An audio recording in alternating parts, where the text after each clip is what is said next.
अच्छा लगे like share and subscribe करो। पूछो को क्यों? क्योंकि हमें मिलती है मोटिवेशन। चलो स्टार्ट करते हैं। किसी भी चैप्टर के क्वेश्चंस के आंसर, सॉल्व एग्जांपल्स, कॉन्सेप्ट सभी अवेलेबल हैं। देखो बताता हूँ। जैसे मेरे इस लोगो पे क्लिक करना, कोई भी वीडियो के डाउन में आराम से मिल जाएगा, मोबाइल पे देख रहे हो या कहीं पे भी, ठीक है। एंड देन क्लिक करोगे तो ये पेज ओपन होगा, ये प्लेलिस्ट टैब में यहाँ पे। ओके, यहाँ चले जाना। तुम्हें यहाँ पे हर एक चैप्टर के टोटल मटेरियल्स मिल जाएंगे, class wise and chapter wise, तो सीख सकते हो आसानी से। चलो स्टार्ट करते हैं। हाय एवरीवन, तो स्टार्ट करें। ठीक है, तो देखो यहाँ पे 2 रूल लगने वाले हैं। मैं हल्का सा हिंट देता हूँ, बाकी क्वेश्चंस बहुत इजी है, इजीली कर लोगे। यहाँ पे 2 रूल्स अप्लाई होंगे। सबसे फर्स्ट रूल होता है तुम्हारा, मतलब जब भी एक्सपोनेंट के ऐसे क्वेश्चन सॉल्व करो ना, तो तुम्हारे माइंड में आना चाहिए कि सबसे पहले होता है कि लीस्ट बेस में कन्वर्ट करें। लीस्ट बेस मतलब कि बेस स्मॉल होना चाहिए तभी ऐसे, ठीक है। मतलब कि तुम्हारा लीस्ट बेस से समझ रहे हो कि प्राइम फैक्टराइजेशन आना चाहिए वहाँ पे, और सबसे स्मॉलेस्ट में अगर हम लोग कन्वर्ट कर देंगे तो बहुत ईजिली हमारे पास सारे क्वेश्चन सॉल्व होने वाले हैं, ठीक है। तो प्राइम फैक्टराइजेशन में इसका मतलब मैं समझा देता हूँ। जैसे कि तुम्हारे पास एक नंबर ले लो, 16 ले लो ना, तो क्वेश्चन में 16 को 16 लीव मत कर देना, 1 इंटू 16 ऐसे करके छोड़ मत देना, ठीक है। ये गलत हो जाएगा, तुम आगे कुछ कर नहीं पाओगे। 16 को इनफैक्ट तुम सोचो कि कैसे ब्रेक कर सकते हैं, तो तुमने पढ़ा होगा प्राइम फैक्टराइजेशन में कि 16 में भैया ऐसे करते हैं हम लोग, 2 से इसको लगाते हैं तो ये 8 है, देन 2 से अगेन लगाते हैं तो ये 4 है, 2 से लगाते हैं तो ये 2 है। तो हम लोग 16 को ऐसे लिख सकते हैं, 16 can be written as 2 into 2 into 2 into 2 into 2। 2 कितनी टाइम्स है हमारे पास? 4 बार है। तो 16 can be written 2 raise to power 4। हमारा ये इंपॉर्टेंट है, ठीक है, ये यूज़फुल वैल्यू है, ठीक है, ये यूज़फुल क्वांटिटी है, इस पर तुम्हें ध्यान देना है। कैसे कन्वर्ट कर रहे हो पता चल गया, ठीक है। तो पहला हो गया तुम्हारा कन्वर्ट करोगे, सेकंड है तुम्हारा एक्सपोनेंट्स के रूल लगे हैं कुछ। एक्सपोनेंट्स के वीडियोस मैंने डाल रखी है, तो आप देख सकते हो। एक्सपोनेंट्स के सम रूल लगेंगे, एक्सपोनेंट्स के रूल लगेंगे और ये आसानी से हो जाएगा। तो आते हैं क्वेश्चन पे। सबसे पहले कि बेस रूल पे चेंज करते हैं, आ जाओ। तो बेस पे चेंज करते हो, देखो ऊपर में तो 2 है, 2 से स्मॉल आप कर नहीं सकते कुछ भी, तो 2 ही रह जाएगा। तो 2 रेज़ टू पावर 8 इंटू ए की पावर 5। ए वेरिएबल है, ठीक है। ए हमारे पास क्या है? ये वेरिएबल है, मतलब वेरिएबल इन सेंस कि कोई भी इसको क्वांटिटी ले सकती है। मैं समझाता हूँ कि वेरिएबल क्या होता है। नॉर्मल देखो, वेरिएबल ऐसा टर्म होता है ना कि वेरिएबल हो गया एक खाली प्लेस के जैसा मान लो, ठीक है। तो खाली प्लेस हर जगह अगर यहाँ पे कोई बॉक्स बनाएगा क्वेश्चन में, अगर होता जाए वहाँ पे बॉक्स की पावर 5 तो अच्छा ही लगेगा ना। तो वहाँ पे अगर ए लिख दो, एक्स लिख दो, जेड लिख दिया, कुछ भी लिख सकते हो। तो ये सब क्या है? वेरिएबल क्वांटिटी है। वेरिएबल इन द सेंस कि वो खाली जगह है, वहाँ पे कोई भी आप प्लेस रख सकते हो। तो आने वाले टाइम में ऐसा हो सकता है ना कि एक ही जगह पे 2 आ जाए, एक ही जगह पे 3 आ जाए, एक ही जगह पे 4, कोई भी वैल्यू आ सकती है, कोई प्रॉब्लम नहीं है, ठीक है। तो वेरिएबल समझ गए। अब देखो क्या लिखा हुआ है, 2 रेज़ टू पावर 8 है into a raise to power 5। अब नीचे आते हैं, देखो, ठीक है। अब यहाँ पे आता है 4 है, 4 को मैं लिख सकता हूँ 2 का स्क्वायर, बोलो। तो 4 की जगह पे मैंने लिखा 2 का स्क्वायर, और ये फिर होल पावर में तो 3 है ऊपर में, मेरे पास 3 तो रहे ही क्या, इनटू ए की पावर 3। Got it. तो ये थोड़ा सा ऐसे एक्सप्लेन हो गया, तो ऐसे सॉल्व आउट हो गया। अब इसको थोड़ा सा कर लो सिंप्लीफाई।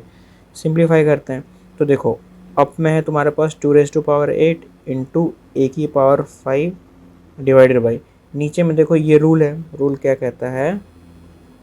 हमारा रूल कहता है कि अगर ए की पावर m है और ये तुम्हारा ब्रैकेट में अगर n यहाँ पे कहीं पे लिखा हुआ है, तो ये हो जाता है ए m इंटू एन। मतलब ये जो जो अपर साइड है ना, ये आपस में क्या होता है? मल्टीप्लिकेशन में चले जाते हैं। तो ये फाइनल वैल्यू आती है, ये ए एम एन आती है, समझ गए।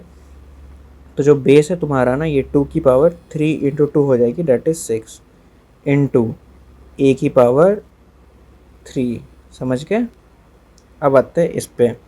अब देखो थोड़ा सा मैं इसको क्या करता हूँ और फर्दर ब्रेकडाउन होता हूँ। फर्दर ब्रेकडाउन सेंस समझ रहे हो कि देखो मैं इन दोनों को क्लब करने की कोशिश करूँगा। ये जो है ना, ये मैं इसको एक जगह करूँगा, और ये जो है ना, मैं इसको एक जगह करने की कोशिश करूँगा, ठीक है। तो देखना, ये है, मैं इसको यहाँ से ब्रेक करता हूँ बीच से। तो 2 की पावर 8 एंड 2 की पावर 6 एक जगह पे, देन ये लिखा मैंने ए की पावर 5 और ए की पावर 3 एक जगह पे। दोनों सेम है, बोथ आर क्या? सेम। ये मत समझना कि भैया आपने कैसे किया, कुछ नहीं। इस चीज़ को इस टर्म को हम ऐसा लिख सकते हैं, इसमें कोई भी फॉल्ट नहीं है। Got it? दोनों की वैल्यू सेम होती है। देख लो क्या किया है, बस इसको यहाँ से अलग अलग किया है। इस पार्ट को मैंने, ये जो पार्ट है मेरा, इस पार्ट को मैंने यहाँ पे लिख दिया एंड इस पार्ट को मैंने यहाँ पे लिख दिया, और बीच में जो मल्टीप्लिकेशन के जो दो सिंबल थे मैंने उनको कन्वर्ट कर दिया एक में। ठीक है, अब आते हैं फर्दर नीचे सॉल्यूशन में। अब देख लो यहाँ पे, अब तो तुम आराम से रूल लगा सकते हो। कौन सा रूल लगेगा बोलो? रूल तुम्हारा माइंड में कह रहा होगा कि देखो बेस क्या है तुम्हारे पास, सेम, बेस सेम है। एंड सेकंड तुम्हारा क्या कर रहा है कि डिवीज़न में, सेकंड क्या है तुम्हारा, डिवीज़न में। तो इस केस में रूल क्या होता है कि अगर a की पावर m है एंड a की पावर n है, तो ये तुम्हारा हो गया पावर्स हैं जो कि वो सब्ट्रैक्ट हो जाते हैं। तो ये क्या है तुम्हारे पास, पावर सब्ट्रैक्शन।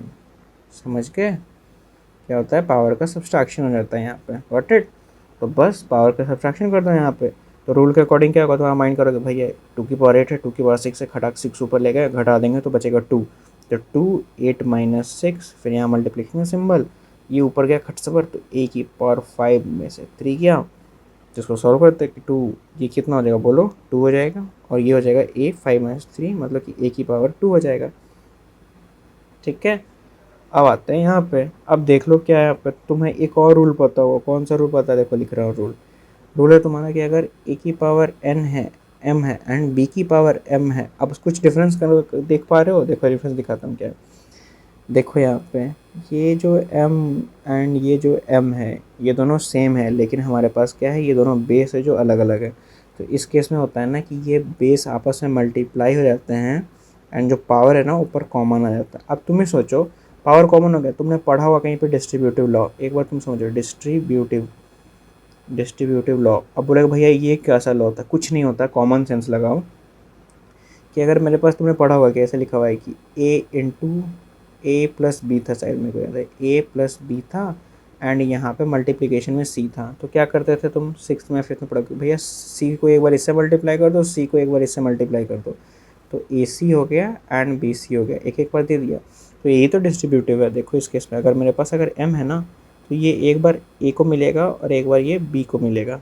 ठीक है, तो देखो क्या हो जाएगा, a की पावर m हो गई एंड फाइनली b की पावर m हो गई। तो देखो ये जो है एंड ये है, दोनों सेम है, दिख रहा है।